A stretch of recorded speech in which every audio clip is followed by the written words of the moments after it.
sa episode natin na ito, di ba, ang ating exchange gift. So, di ba, sana lang ay hindi ako makatanggap ng mga wall clock kasi babasagin ko talaga yan. Ang dami ko ng wall clock sa bahay. Ano bang... Kutsara. Ano About mug. Mag, ay okay lang niya ba sa pangalan ako? Pero dati nung bagets ako, ayaw ko nakakatanggap ng mug. Pero ngayon natutuwa na Gusto ako. mo na yung mga personalized? Ibig sabihin, adulting. Kahit hindi, personalized. Adulting. Magagamit mo kasi talaga.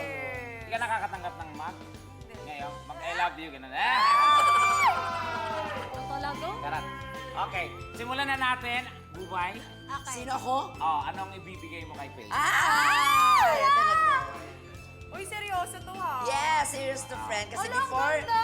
bago mag-taping, tinanong na kami kung anong gusto namin ibigay sa'yo. Yes. So alam kong Ano ba yan? napaka-sentimental person mo, Faith. Aha. Gusto mong inaalala ang masasayang alaala sa iyong buhay. Yun yung pinaka-gusto mong... Ano yan? Picture Eto. frame. Natatakot ako. Ito ang gift ko for you. Feel ako picture For you to frame. remember. Open! All the beautiful Open, things open. in your life. Yan! Ano yan?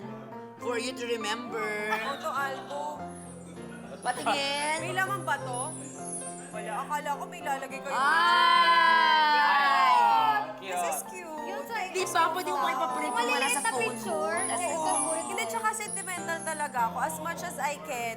Kasi iba yung na mga litrato na nakikita mo sa phone, tsaka yung physically na pwede mong tingnan Correct. talaga. Thank you! Ano ba yun? Ba't kayo tumatawa? kasi umaasa si Tekla. Ano? Okay? Bubay? O, ikaw naman ang magbigay ng gift, Tekla. Kanino mo gusto ibigay? Kay Jessica? Pero walang gana. Jessica. Kay Jessica. Jessica.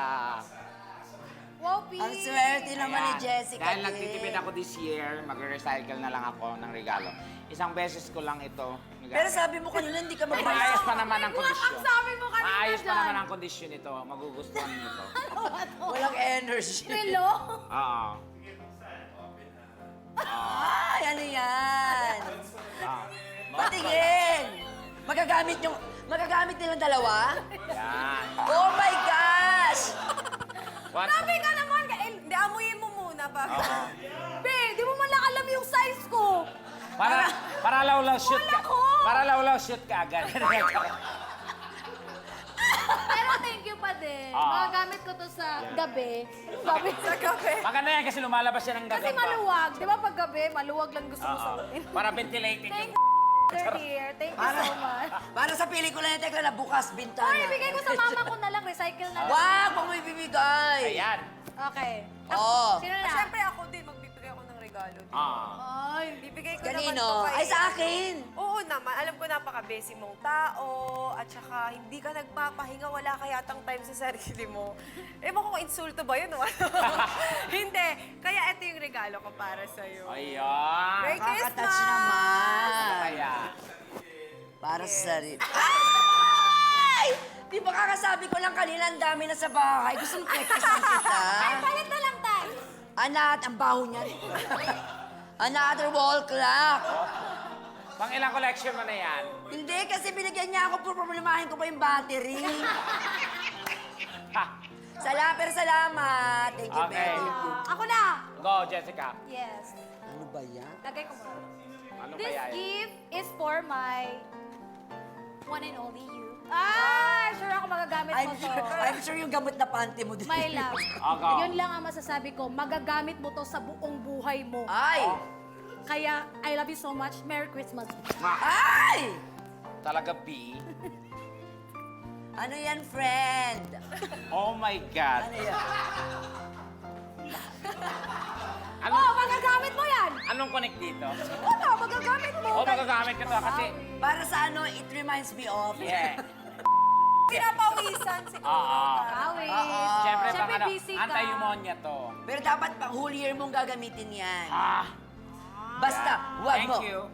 Oy, kiss mo naman si Tekla. Thank you, my love. Sa panty, love. Salamat. May panty na, may tissue pa. Diba? Alam mo na, be. Yan. Sure na sure. Ayun na nga, nagkakabigayan na kami dyan. Ako, sana kayo din po ay magbigayan din sa inyong mga bahay-bahay, di ba? Tama. Kaya simple yan, o kaya marangya, okay lang po yan basta galing sa puso. Kaya naman, eto naman, ang ating hugot of the week. Sino magbabasa niyan? Walang iba, Faith and Jessica. Go, Pages. Ngayong Pasko, kahit busy ka sa paghahanap ng mga regalo at ngarag sa paghahanda ng salo-salo, Huwag mong kakalimutan na ang Pasko ay pag-alala sa Panginoon nating si Heso Kristo. Yes! Amen! Amen! Kaya naman maligayang Pasko po sa inyong lahat. Until next week, sama-sama ulit tayo magsabol ng saya at tumawa. Dito lamang sa... Diba? Tawa is Love!